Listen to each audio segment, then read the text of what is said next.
Hey everyone, it's Hayes and it's Miraculous Monday, so it's time for another screaming session. And in today's screaming session we will be taking a look at perfection because you all keep refusing to let me do reunion and instead of forcing me to listen to Adrian singing. Again, I hate this. Why did they decide to put this in this episode? Why couldn't Adrian just write Marinette a letter or send her a text instead like a normal person, telling her how he felt? I don't know. This boy has been kept out of mainstream school for far too long. This is what happens when you homeschool your child. Anyway, let's get on with the episode. And we start with a Friendzone Lady Noir. And even though Adrianette is my favourite, you all know I love it a lot. And I'm glad they're together, don't get me wrong, I'm happy about it. It does make me sad that in order to get Adrianette, that we lost Lady Noir. Like, obviously, that had to happen. Obviously, I didn't want them to cheat on each other with each other. Does that work? I don't know, to be honest. Like, I get that. But in my head, we would get a relationship after the identity reveal. So then it wouldn't matter, because technically all sides would be together. But now we've got Adrianette and no Lady Noir. And I just feel like I played myself. Well done, Hayes. But then Ladybug asks Cat Noir if he has a girlfriend, and she says, I'm super happy for you. Did anyone else think she did not mean this in the slightest? She sounded so sarcastic. And I absolutely love how the Fire Brigade in this episode, they were here, they were watching this as well, and they were just like, nah, you know what, we'll leave this to two teenagers to do it for free. We don't get paid enough to do this. Fabulous. But this whole scene, like, no one talks about the most important thing about it, which is the pigeon monster. Like, hello? Does no one on the writing team like pigeons? Like, forget Kagami.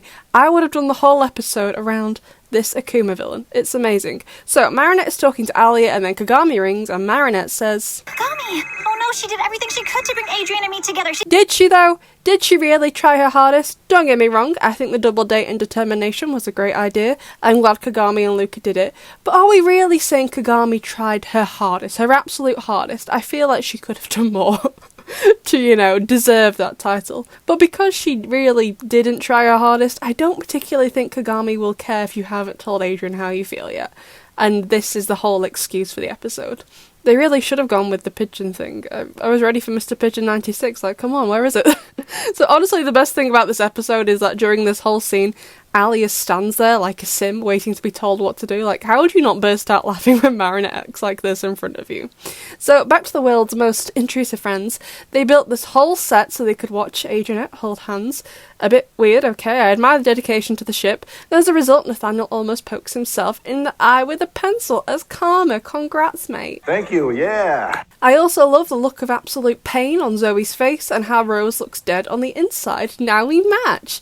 And oh my god, in this next screenshot, Kim's face, he is so happy. Ivan is very confused, and the art teacher doesn't even know why he's been put in this scene in the first place, and me neither, mate. But like, oh my god, Nathaniel, why have you drawn your friends kissing? It's weird, it's not cute, it's weird.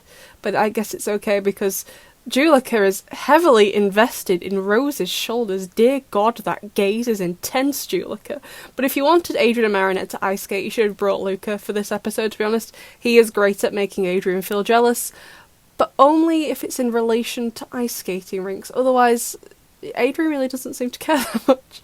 So now we go to the yoga scene, and Alia says, Hey, that's Marinette's seat. it's actually a yoga mat, Alia, not a seat. I think Alia needs her annual eye test, along with the rest of the characters who have never been tested for their eyes in their entire lives, apparently.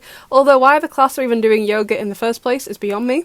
But it means we've now got to see Miss Boustier's toes, so that's nice, I think. Whatever's going on here, stop it immediately. And then we have this absolute abomination of a scene where Marinette is practicing her love confession, and she seems to have purposely chosen one of the worst pictures of Adrian ever. I don't know if she thought that would have made it easier to tell him if he didn't look so good in the picture. She practices all night, holding what seems to be the same breath, so Marinette, if you didn't know, actually died in perfection.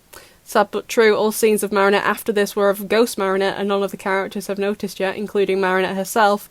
But then she prints out a picture of a cow, and while I admire the strategy and problem-solving skills exhibited by her in this episode, why is it a real-looking cow and not a cartoon cow that fits the style of the show, you know what I mean? Ah, this show. Anyway, so we sadly, unfortunately, my nightmare begins. We get to the boat, and Adrian says, I wrote a song for her, but I don't know. I don't want to make her uncomfortable. Okay. Firstly, at the I don't know, Luca should have been, yeah, I think we should end this conversation here because I don't know either. And then secondly, Adrian is like, I don't want to make her feel uncomfortable. And that's the second point you should have stopped at because, mate, you made me so uncomfortable. I swear to God, if anyone ever did this to me in public, I'd throw up on the spot and then break up with them because, I'm like, not even in public, in private. If I was, I don't have a boyfriend, but if we were just, chilling at home together and he started singing to me, I'd break up on the spot with, I'm sorry, no, can't do it, no. No, God! No, God, please, no! No! No! No! But then Lucas says, It's beautiful. We should play it with the band.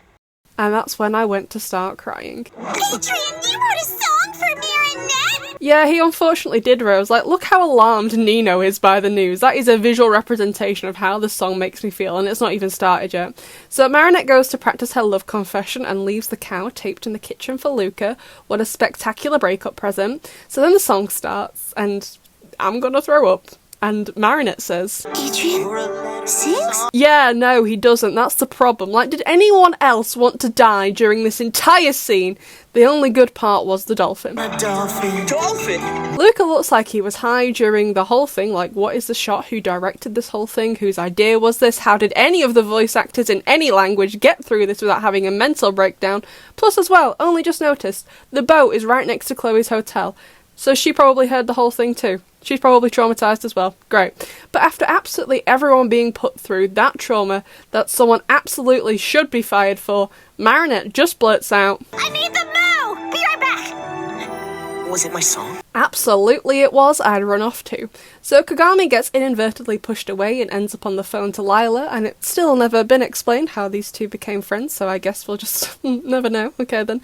And Lila, the absolute psychopath, is just sat there cutting out photos of Marinette's face. Like, at this point, I'm not even sure the original reason anymore why she and Marinette fell out, but whatever it was, it's really not worth doing this. I don't remember what it was, but I know it was petty. It's not worth this, that's sure. So Monarch Daddy goes ahead and gives Kagami the most useless power ever, where she can't see or hear anyone. And while to me, who isn't a big fan of going outside and talking to people, sounds like absolute bliss, I'm not sure how this is going to help Kagami get the Miraculouses when she can't see them. So well done, Daddy Agrest. She'll definitely get them back that way. And Akuma tells Kagami turns the Sen into her personal foot spa, and I don't know why everyone's running. She just wants a pedicure. God, leave her alone. And Ladybug and Cat Noir end up in the Sen too for a little quick bath time. They really should have taken Max's ducky. That's why I brought my ducky! And they're like, how can we de-akumatize her if we can't touch her? And part of me is just like, does it matter? Like, as long as you don't put a helicopter near her, she's actually not putting anybody in danger. Personally, if I was in charge, which I am not, and it's a bloody good job I'm not, I would have left her, just leave her. And when she's had enough, she'll break out of the Akuma herself. Go home, put your feet up, you don't need to do this tonight. But then Ladybug and Cat Noir start throwing cars at her, and surely to God that causes more damage to the city than whatever it was Kagami was doing. And also, how did they even do that? I know they're stronger as superheroes, but they're not that strong. Like, this episode is just something else. And things don't improve with a Lucky Charm. Firstly, where on earth did Cat Noir pull this notepad from? And bear in mind, they only have 5 minutes to do all of this in. And he filled the whole last notepad with things Ladybug needed. Secondly, Ladybug made this whole ironing bead picture thing, and I've done them before, and they take a while. Okay, I know Marinette's good at art, but like, these things are time consuming, they take a while. And then she ironed it. Like, where in the bloody hell did she get an iron from?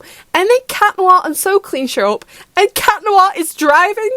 When on earth did Adrian learn how to drive? Who greenlighted this episode? And then they've painted every single one of these boards and got everyone organised to do this in synchronisation. Honestly, I think that's the one thing I hate the most about the show. The unrealistic time restraints, because there was no way in hell this could have been executed to perfection in 5 minutes. And I absolutely need to know when Adrian learned how to drive. Like, where was the episode on that? When did that happen? Is this a French thing that we only start learning how to drive here when you're like 17? When did he learn? When did he have the time? I don't know. And after all of that, the episode ends with Kagami basically being confirmed as a Senti monster. But like, Miss Tsurugi, the accuracy that she hit Gabriel Babes with, I'm kind of starting to believe she's not even blind, to be honest, besties. So let's take a look at the fan art for this week. So we have quite a few pieces this week, besties. The first piece is from Make Locker, and it is a fan art of Miss Hound. Now, you all know I absolutely despise this outfit. Love Sabrina. Well, love is extreme description for Sabrina. I tolerate Sabrina. Let's go with that. I don't hate her. I'm neutral towards Sabrina. But they've managed to make her look fabulous, so thank you very much. We then have two pieces from Nath Arts. The first one, oh my gosh, yes. Marinette with the Snake Miraculous, Adrian with the Mouse Miraculous. Two certified cutie pies. Adrian, amazing with the necklace. That colour on Marinette, yes, yes, and yes. More yes, I love it. And then we also have Sabrina with the Cat Miraculous, and oh my god, green is totally her colour. I'm really hoping next season they all age up. Do we have future Alex in Time Break? Because you know that's the episode where they talk about the new Hawkmoth, and it does seem this is going to be Gabriel's last season as Hawkmoth, so I'm hoping they all age up like Alex in that episode. So I'm hoping, fingers crossed, Sabrina just gets firstly a better outfit in general, but also green. Green is Sabrina's colour. She looks fabulous with it. And the final piece of fan art is from Sam Peck. I hope I'm saying that correctly. And it's a piece of fan art of me. I don't know if you remember, quite a while ago now, besties, I designed my own Miraculous hero outfit with like a swan Kwami, because I love swans. They're great. And they did an absolutely fabulous job. I look gorgeous. I swear, when any of you draw fan art of me, I look absolutely amazing. So thank you very much, besties, for sending me your fan arts. There will be a poll up tomorrow, so you can vote for the next screaming session. However, there will be no screaming session next week, because next week we will be doing the meme review instead. What was your favourite moment from Perfection, besties? I'll see you in the next one.